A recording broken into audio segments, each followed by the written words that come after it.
In 2026, Python is the primary language used for large-scale automation, data science, and machine learning. To work with it effectively, you need a workspace that understands its specific logic and syntax. You could technically write code in a basic text editor, but professional developers use an integrated development environment, or IDE. This comparison shows why the environment matters.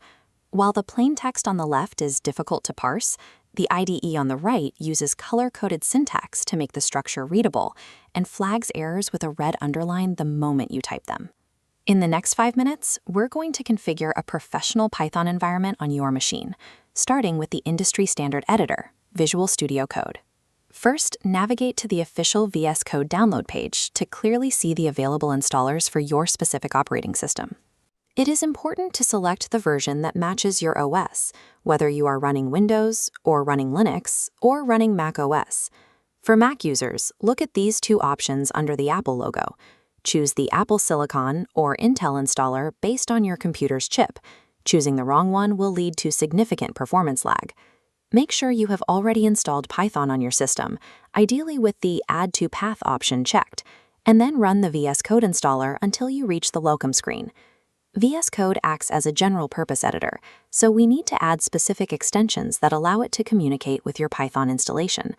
Look at the sidebar on the left and click the icon that looks like 4 squares. This is the Extensions Marketplace.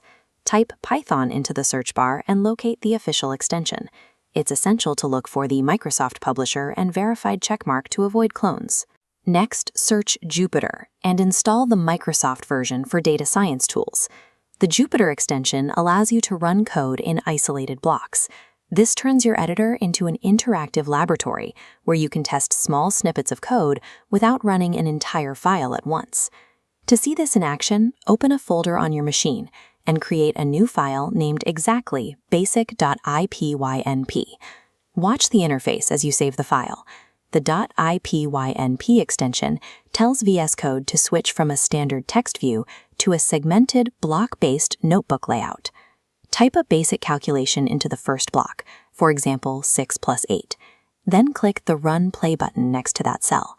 The first time you do this, VS Code will ask you to select a kernel in the command palette at the top of your screen. Click it and select Python 3 to connect your notebook to the Python engine. The answer, 14, appears instantly below the block. You can now use the next block to try a different calculation, like 45 minus 67. This immediate feedback loop is exactly why professional programmers use notebooks to rapidly prototype and test their logic. While VS Code is your primary tool, you can also run code through your computer's terminal using the interactive shell. Open your computer's terminal or command prompt, type Python, and press Enter. You will see 3 right-facing arrows appear. This is the REPL, or Read Eval Print Loop. It is a lightweight environment for running disposable code experiments without saving a file. Type print hello Zenva and hit Enter to see the result. When you are finished testing, type exit parentheses to close the session.